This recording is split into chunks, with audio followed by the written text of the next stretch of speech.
आप सुन रहे हैं एक्स्ट्रॉर्डिनरी ऑडियो बुक्स और मैं हूं आपका होस्ट पंकज कुमार राज। जरा सोचिए, एक युवा स्टॉक ब्रोकर इकोनॉमिक क्रैश में अपना सारा पैसा गंवा देता है, लेकिन इसी सबसे बड़ी समस्या को सीढ़ी बनाकर वो आगे चलकर दुनिया का सबसे अमीर और प्रभावशाली इंसान बन जाता है। कैसे? हम सब अक्सर अपनी जिंदगी में आने वाले ऑब्स्टेकल्स को एक खतरे या रुकावट की तरह देखते हैं। हमें लगता है कि ये चुनौतियां हमारी प्रोग्रेस की दुश्मन है और हमारी शांति छीन रही है। लेकिन आज की इस ऑडियो बुक में हम रायन हॉलिडे की bestseller book the obstacle is the way की समरी देखेंगे। ये किताब बताती है कि कैसे एंशिएंट स्टोइक फिलॉसफी और इतिहास की सबसे बड़ी सफलता की कहानियों, जैसे जॉन डी रॉकफेलर से लेकर थियोडोर रूजवेल्ट तक, को अपनाकर किसी भी ऑब्स्टैकल को एक मौके में बदला जा सकता है। Chapter 1, introduction. The obstacle is the way, समस्या ही रास्ता है। मार्कस ऑरेलियस का एक कालजयी सिद्धांत है, the impediment to action advances action, what stands in the way becomes the way. यानी जो चीज हमारे रास्ते में रुकावट बनती है, वही आगे बढ़ने का नया रास्ता तैयार करती है। रायन हॉलिडे समझाते हैं कि इतिहास के सबसे सफल लोग ऑब्स्टेकल्स को आम लोगों से बिल्कुल अलग नजरिए से देखते हैं। जहां एक आम इंसान रुकावट देखकर रुक जाता है, वही एक दूरदर्शी इंसान उस रुकावट के अंदर छिपी अपॉर्चुनिटी को ढूंढ लेता है। यह सिर्फ खोखली पॉजिटिव थिंकिंग नहीं है, बल्कि एक 3 स्टेप डिसिप्लिन्ड फ्रेमवर्क है। परसेप्शन, परिस्थिति को बिना किसी डर या इमोशन के ऑब्जेक्टिवली देखना। एक्शन, एक अनुशासित और क्रिएटिव कदम उठाना। विल, अंदरूनी रेजिलियंस और परिस्थिति की स्वीकृति। इसे जॉन डी रॉकफेलर की कहानी से समझिए। रॉकफेलर ने अपने करियर की शुरुआत 1857 के भयंकर इकोनॉमिक डिप्रेशन के समय की थी, जब बाकी बिजनेसमैन डरकर अपने कदम पीछे खींच रहे थे। तब रॉकफेलर ने इस आर्थिक मंदी को एक सबसे बड़े मौके की तरह देखा। मार्केट में कंपटीशन बहुत कम था और एसेट्स बहुत सस्ते थे। उन्होंने इसी क्राइसिस का इस्तेमाल करके अपने ऑल साम्राज्य, स्टैंडर्ड ऑयल, की नींव रखी। इसे 2 एंटरप्रेन्योर्स के उदाहरण से समझिए। पहला एंटरप्रेन्योर जो मार्केट डाउनटर्न आते ही डर जाता है और ये मानकर अपना बिजनेस प्लान छोड़ देता है कि टाइमिंग बहुत खराब है। दूसरा एंटरप्रेन्योर जो उसी डाउनटर्न को एक मौके की तरह देखता है, कम कंपटीशन और सस्ते रिसोर्सेज का फायदा उठाकर अपना बिजनेस शुरू करता है और आगे चलकर बहुत बड़ी कामयाबी हासिल करता है। साइकोलॉजी में इसे कॉग्निटिव रीफ्रेमिंग और एडवर्सेरियल ग्रोथ रिसर्च कहा जाता है। रिसर्च साबित करती है कि जब इंसान चुनौतियों को थ्रेट मानने के बजाय एक अपॉर्चुनिटी की तरह रिफ्रेम करता है, तो उसका स्ट्रेस लेवल तुरंत कम हो जाता है और उसकी परफॉर्मेंस कई गुना बेहतर हो जाती है। तो आज ही अपनी किसी सबसे बड़ी समस्या को चुनिए और खुद से पूछिए, इस रुकावट में ऐसी कौन सी छुपी हुई अपॉर्चुनिटी है जो मुझे अभी तक नहीं दिख रही थी। Chapter 2, perception. See things as they truly are, परिस्थिति को सही नजरिए से देखना। किसी भी ऑब्स्टैकल से पार पाने का सबसे पहला और जरूरी कदम है उसे एकदम साफ और ऑब्जेक्टिवली देखना, बिना किसी पैनिक, घबराहट या बढ़ा चढ़ाकर सोचे। रायन हॉलिडे कहते हैं कि जब भी हमारे सामने कोई रुकावट आती है, तो हमारी शुरुआती प्रतिक्रिया डर और मान्यताओं से धुंधली होती है। हम तिल का ताड़ बना देते हैं। इस स्थिति से बचने का तरीका है कि अपनी इमोशनल रिएक्शन से एक कदम पीछे हटें और एक निष्पक्ष ऑब्जर्वर, न्यूट्रल ऑब्जर्वर की तरह परिस्थिति को देखें। जब आप बिना इमोशन के हकीकत को देखते हैं, तो समस्या का असली आकार सामने आता है, जो आपकी घबराहट से कहीं ज्यादा छोटा और सुलझने योग्य होता है। इसे एक कॉर्पोरेट एग्जीक्यूटिव की कहानी से समझिए। जब उसके सबसे बड़े क्लाइंट ने कॉन्ट्रैक्ट कैंसिल कर दिया, तो शुरुआत में उसे लगा कि सब कुछ तबाह हो गया है और कंपनी बंद हो जाएगी। लेकिन जब उसने पैनिक होने के बजाय शांति से सिचुएशन को ऑब्जेक्टिवली एनालाइज किया, तो पाया कि यह नुकसान उतना बड़ा नहीं था जितना वह सोच रहा था। उसने शांत दिमाग से काम लिया और कंपनी को संभाल लिया। इसे 2 तरह के रिएक्शन से समझिए। पहला रिएक्शन, जरा सी रुकावट आते ही सोचना कि अब सब खत्म हो गया और हड़बड़ाहट में गलत फैसले ले लेना। दूसरा रिएक्शन, सिचुएशन को बिना इमोशन जोड़े निष्पक्षता से देखना और एक साफ, असरदार प्लानिंग के साथ आगे बढ़ना। साइकोलॉजी में इसे कॉग्निटिव अप्रेजल और कैटास्ट्रोफी एजिंग की रिफॉर्मेटिव स्टडीज से जोड़ा जाता है। रिसर्च दिखाती है कि हमारा तनाव परिस्थिति के सच होने से नहीं, बल्कि हमारे दिमाग में बनाई गई डरावनी तस्वीरों से पैदा होता है। तो जब भी कोई बड़ी समस्या आए, तुरंत रुकिए और अपनी इमोशनल रिएक्शन को अलग करके स्थिति को कागज पर बिना किसी बढ़ा चढ़ाव के लिखिए। आज हमने जाना कि कैसे रुकावटों को अवसरों में बदलना है और मुश्किल परिस्थितियों को शांत दिमाग से ऑब्जेक्टिवली देखना है। अगर आपको यह पाठ पसंद आया हो तो इसे लाइक करें, अपने दोस्तों के साथ शेयर करें और एक्स्ट्राऑर्डिनरी ऑडियो बुक्स को सब्सक्राइब करना न भूलें। अगले पार्ट में हम जानेंगे कि अपने इमोशंस पर कंट्रोल कैसे पाना है और मुश्किल समय में सही एक्शन कैसे लेना है। सीखते रहिए, अपनी जिंदगी को अपने हिसाब से डिजाइन कीजिए। फिर मिलेंगे अगले पार्ट में। आप सुन रहे हैं एक्स्ट्राऑर्डिनरी ऑडियो बुक्स और मैं हूं आपका host Pankaj Kumar Raj. Chapter 3, perception, alter your perspective and control your emotions. अपना नजरिया बदलें और भावनाओं पर नियंत्रण रखें। किसी भी परिस्थिति को हम कैसे महसूस करते हैं, ये इस बात पर निर्भर करता है कि हम उसे किस चश्मे, लेंस से देख रहे हैं। परसेप्शन केवल स्थिति को देखना है, लेकिन पर्सपेक्टिव वो नजरिया है जिसे हम चुनने का फैसला करते हैं। इसके साथ ही अपने डर और गुस्से जैसी भावनाओं, इमोशंस को अपने फैसलों पर हावी न होने देना ही असली मानसिक मजबूती की नींव है। जब आपके सामने कोई कठिन परिस्थिति आए, तो अपनी भावनाओं में बहने के बजाय खुद से पूछिए, यही परिस्थिति 6 महीने बाद मुझे कैसी लगेगी? या कोई और इंसान इसे किस तरह से देखेगा? इसे general Ulysses S grant, Ulysses S grant के उदाहरण से समझिए। अमेरिकी गृह युद्ध, सिविल वॉर के दौरान जब ग्रांट के सैनिक घबराकर पीछे हटने, रिट्रीट की बात कर रहे थे, तब ग्रांट ने बिना पैनिक हुए तुरंत अपना नजरिया बदला। उन्होंने अपनी सेना से कहा, हम पीछे नहीं हट रहे हैं, बल्कि हम एक नई दिशा से आगे बढ़ रहे हैं। परिस्थिति वही थी, लेकिन इस एक नए नजरिए ने उनकी पूरी सेना में नया जोश भर दिया। इसे 2 अलग अलग सोच से समझिए।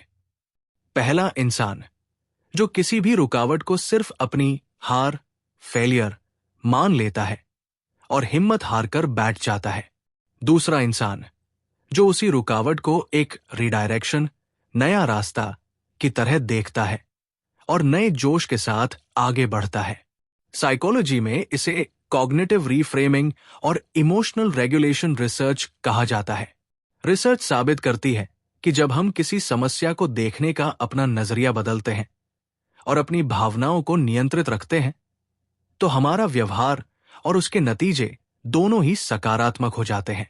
तो आज ही अपनी किसी समस्या के लिए एक नया और सशक्त नजरिया खोजिए और अपनी घबराहट को अपने फैसलों पर हावी मत होने दीजिए। Chapter 4, action, get moving and practice persistence. कदम बढ़ाएं और निरंतरता बनाए रखें। सही नजरिया बनाने के बाद सबसे महत्वपूर्ण कदम है एक्शन लेना। चाहे आपका कदम कितना भी अधूरा या इम्परफेक्ट क्यों न हो, एक्शन लेना शुरू करना ओवरथिंकिंग और विश्लेषणात्मक लकवे, एनालिसिस पैरालिसिस से कहीं बेहतर है। रायन हॉलिडे कहते हैं कि ज्यादातर लोग परफेक्ट प्लान की तलाश में इतना समय गवा देते हैं कि कभी शुरुआत ही नहीं कर पाते। सच ये है कि कोई भी अधूरा एक्शन बिना एक्शन के रहने से 1000 गुना बेहतर है। जब आप काम शुरू कर देते हैं तो मोमेंटम अपने आप बनता है और आपको रास्ते में ही असली सीख मिलती है। इसे एक एंटरप्रेन्योर के उदाहरण से समझिए। एक व्यक्ति सालों तक अपनी परफेक्ट बिजनेस योजना का इंतजार करता रहा और कभी शुरुआत नहीं कर सका। वही दूसरे व्यक्ति ने यह तय किया कि वो आज ही अपने अधूरे प्लान के साथ शुरुआत करेगा। जैसे ही उसने काम शुरू किया, वास्तविक अनुभव से मिलने वाली सीख ने उसकी प्रोग्रेस की रफ्तार को कई गुना बढ़ा दिया। इसे दो तरह के अप्रोच से समझिए। पहला, इंसान जो सही समय और परफेक्ट मोमेंट का इंतजार करता रहता है और कभी पहला कदम नहीं उठा पाता। दूसरा इंसान जो अधूरा ही सही लेकिन तुरंत एक्शन लेता है और रास्ते में सुधार करते हुए आगे बढ़ता है, वही असली प्रोग्रेस हासिल करता है। साइकोलॉजी में इसे एक्शन बायस और एनालिसिस पैरालिसिस रिसर्च कहा जाता है। रिसर्च दिखाती है कि केवल सोचने या प्लानिंग करने से कभी क्लैरिटी नहीं मिलती, बल्कि वास्तविक एक्शन ही आपको नए इंसाइट्स देता है और दिमाग के डर को खत्म करता है।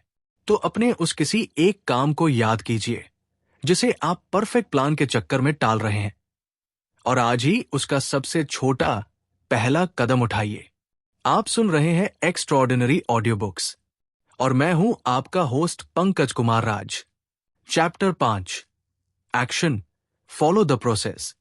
प्रोसेस पर ध्यान दें। बड़े और डरावने लक्ष्यों, गोल्स के बोझ तले दबने के बजाय इतिहास के सबसे सफल लोग द प्रोसेस यानी एक एक कदम की अनुशासित प्रक्रिया पर ध्यान केंद्रित करते हैं।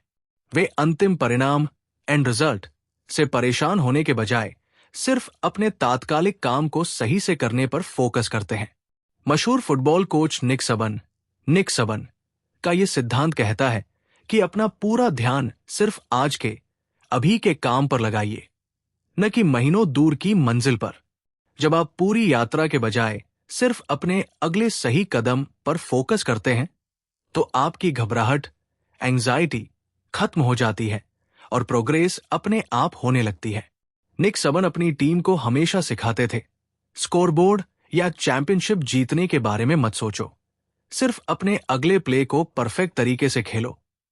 इस सोच ने उनकी टीम को बिना किसी मानसिक दबाव के लगातार जीत दिलाई। इसे दो तरह के रवैये से समझिए। पहला, इंसान जो दिन रात सिर्फ अपने दूर के लक्ष्य, मुझे करोड़पति बनना है, के बारे में सोचकर घबराता है और ओवरथिंकिंग के कारण पहला कदम भी नहीं उठा पाता। दूसरा इंसान जो बड़े लक्ष्य को दिमाग के पीछे रखकर शांत दिमाग से सिर्फ आज के अपने एक छोटे से कदम पर पूरी ताकत लगा देता है। साइकोलॉजी में इसे process focus versus outcome focus research कहा जाता है। रिसर्च साबित करती है कि जब इंसान परिणाम के बजाय प्रक्रिया, प्रोसेस पर ध्यान लगाता है, तो उसका तनाव कम होता है और उसकी परफॉर्मेंस सबसे बेहतरीन होती है। तो अपने सबसे बड़े लक्ष्य को छोटे छोटे टुकड़ों में तोड़िए और आज खुद से सिर्फ ये पूछिए, मेरा आज का सबसे पहला छोटा कदम क्या है? Chapter 6, action, the flank attack and creative solutions. अप्रत्यक्ष और रचनात्मक समाधान। जब सीधी टक्कर से कोई समस्या हल न हो रही हो, तो दीवार पर बार बार सिर मारने के बजाय एक अप्रत्यक्ष और रचनात्मक रास्ता चुनना चाहिए। सैन्य रणनीति, मिलिट्री स्ट्रैटेजी में इसे फ्लैंक अटैक कहा जाता है, यानी दुश्मन पर सामने से हमला करने के बजाय उसकी सबसे कमजोर बाजू से हमला करना। रायन हॉलिडे कहते हैं कि जब आपकी पारंपरिक कोशिशें किसी रुकावट के आगे नाकाम हो जाएं, तो उसी सीधे रास्ते पर और ज्यादा जोर लगाने के बजाय थोड़ा रुकिए। समस्या को एक अलग, अपरंपरागत, अनकन्वेंशनल और नए एंगल से हल करने की कोशिश कीजिए। इसे एक एंटरप्रेन्योर की कहानी से समझिए। एक बिजनेसमैन अपने प्रोडक्ट को बेचने के लिए बहुत ज्यादा कंपटीशन वाले पारंपरिक विज्ञापनों में पैसा लगा रहा था, लेकिन उसे कोई सफलता नहीं मिल रही थी। तब उसने एक फ्लैंक अटैक अपनाया। उसने एक ऐसे नए और अनूठे मार्केटिंग चैनल को चुना जिसे उसके कॉम्पिटिटर्स नजरअंदाज कर रहे थे। इस एक रचनात्मक मोड़ ने उसके बिजनेस को बिना किसी सीधे कंपटीशन के कई गुना बढ़ा दिया। इसे दो अलग अलग अप्रोच से समझिए। पहला, इंसान जो एक ही नाकाम रास्ते पर बार बार मेहनत करता रहता है और आखिरकार फ्रस्ट्रेट होकर हार मान लेता है। दूसरा इंसान जो रुकावट को देखकर अपना एंगल बदलता है और क्रिएटिव, अनूठे रास्तों से समस्या को आसानी से सुलझा लेता है। साइकोलॉजी में इसे lateral thinking and creative problem solving research कहा जाता है। रिसर्च दिखाती है कि जब सीधे रास्ते बंद हो जाते हैं तो आउट ऑफ द बॉक्स सोच ही सबसे बेहतर और कम तनाव वाले नतीजे देती है।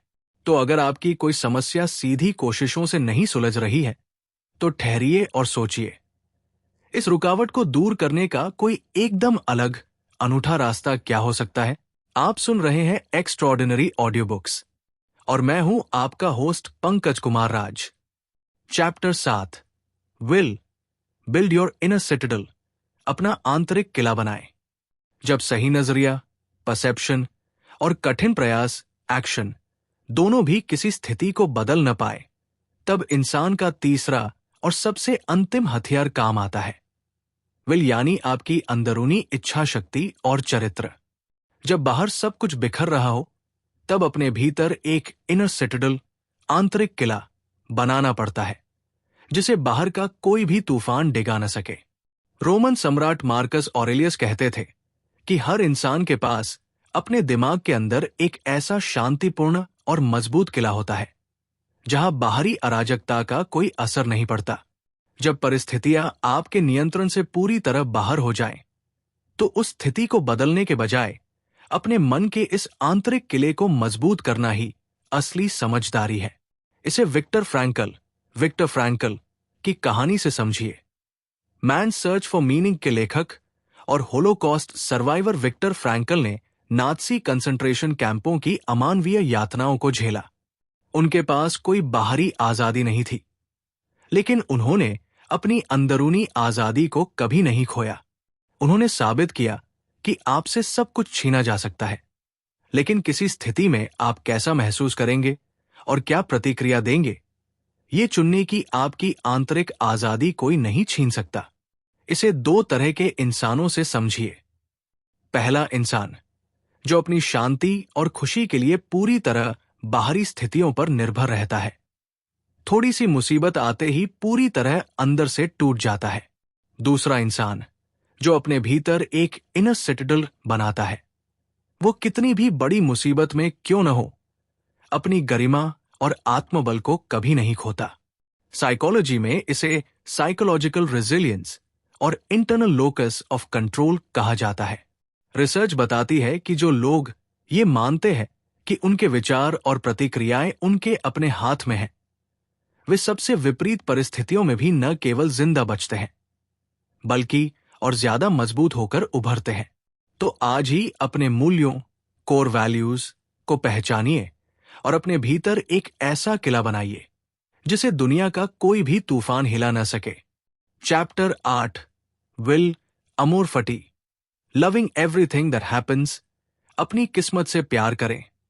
अमोर फटी, इच्छा शक्ति, विल का सबसे उच्चतम स्तर है अमोर फटी। ये एक लैटिन शब्द है जिसका अर्थ है अपनी नियति, फेट से प्यार करना। इसका मतलब केवल मुश्किलों को सहन करना या स्वीकार करना नहीं है, बल्कि अपनी जिंदगी में घटने वाली हर घटना को, चाहे वो कितनी भी दर्दनाक क्यों न हो, गले लगाना और उससे प्यार करना है। रायन हॉलिडे कहते हैं कि मुश्किलों से भागना या शिकायत करना कमजोरी की निशानी है। जब आप ये समझ जाते हैं कि आने वाली हर रुकावट आपके चरित्र को तराशने के लिए ही आई है, तो आप समस्याओं को सहन नहीं करते, बल्कि उनका स्वागत करते हैं। इसे थॉमस एडिसन के मशहूर उदाहरण से समझिए। 1914 में जब थॉमस एडिसन की पूरी प्रयोगशाला में भीषण आग लग गई और उनकी सालों की मेहनत जलकर राख हो गई, तो दुखी होने के बजाय एडिसन ने मुस्कुराते हुए अपने परिवार से कहा, जाओ और अपनी मां को बुला लाओ। ऐसी भव्य आग तुम्हें जिंदगी में दोबारा देखने को नहीं मिलेगी। अगली सुबह उन्होंने कहा, हमारी सारी पुरानी गलतियां जलकर खाक हो गई, अब हम बिल्कुल नए सिरे से शुरुआत कर सकते हैं। इसे कहते हैं सच्चा अमोर फटी, इतने बड़े नुकसान में भी विकास का अवसर ढूंढ लेना। इसे दो तरह के रवैये से समझिए। पहला इंसान जो अपने साथ हुए अन्याय या खराब समय का रोना रोता रहता है और ताउम्र कड़वाहट, रिजेंटमेंट में जीता है। दूसरा इंसान जो हर परिस्थिति को सहर्ष स्वीकार करता है और कहता है, ये मेरे साथ जो भी हुआ मेरी भलाई के लिए ही हुआ है। साइकोलॉजी में इसे रैडिकल एक्सेप्टेंस और पोस्ट ट्रॉमेटिक ग्रोथ रिसर्च से जोड़ा जाता है। रिसर्च साबित करती है कि जब इंसान अपनी असफलताओं और दुखों से लड़ना बंद करके उन्हें अपनी कहानी का एक जरूरी हिस्सा मान लेता है, तो उसकी मानसिक शांति और विकास की गति अभूतपूर्व हो जाती है। तो अपने किसी भी कठिन अनुभव को याद कीजिए और शिकायत करने के बजाय खुद से कहिए, जो हुआ अच्छा हुआ। इसने मुझे पहले से ज्यादा समझदार और मजबूत बना दिया। आप सुन रहे हैं एक्स्ट्रॉर्डिनरी ऑडियो बुक्स और मैं हूं आपका host Pankaj Kumar Raj. Chapter 9, will, something bigger than yourself, स्वयं से बड़ा उद्देश्य। सच्ची और स्थायी इच्छा शक्ति, विल, केवल व्यक्तिगत सफलता या आराम से नहीं आती, बल्कि किसी ऐसे उद्देश्य, पर्पस से जुड़ने से आती है जो आपसे बड़ा हो। जब आप सिर्फ अपने लिए नहीं, बल्कि अपने परिवार, अपने समाज या किसी बड़े मिशन के लिए लड़ते हैं, तो आपकी सहन शक्ति असीम हो जाती है। रायन हॉलिडे समझाते हैं कि जब हमारी प्रेरणा केवल स्वार्थ या व्यक्तिगत आराम तक सीमित होती है, तो पहली ही बड़ी रुकावट पर हमारी हिम्मत टूटने लगती है। लेकिन जब इंसान किसी ऐसे कॉज से जुड़ जाता है जो उससे बड़ा है, तो कठिन से कठिन समय में भी वो पीछे नहीं हटता, क्योंकि अब वो केवल अपने लिए नहीं, बल्कि दूसरों के लिए संघर्ष कर रहा होता है। इसे इतिहास के महान नायकों और 2 अलग अलग रवैयों के उदाहरण से समझिए। पहला, इंसान जो सिर्फ अपनी व्यक्तिगत महत्वाकांक्षा के लिए संघर्ष करता है। जैसे ही उसे लगता है कि काम बहुत मुश्किल है या व्यक्तिगत लाभ कम है, वो हार मानकर पीछे हट जाता है। दूसरा, इंसान जो अपनी फैमिली, कम्युनिटी या किसी बड़े मकसद के लिए मैदान में उतरता है। वो अपनी व्यक्तिगत थकान और डर के बावजूद लगातार डटा रहता है, क्योंकि उसका उद्देश्य उससे कहीं बड़ा है। साइकोलॉजी में इसे पर्पस ड्रिवन रेजिलियंस और सेल्फ ट्रांसेंडेंस रिसर्च कहा जाता है। रिसर्च साबित करती है कि जब इंसान का लक्ष्य खुद से परे, सेल्फ ट्रांसेंडेंट होता है, तो उसका दिमाग तनाव को बेहतर तरीके से संभालता है और उसमें सबसे गहरा और टिकाऊ मानसिक बल पैदा होता है।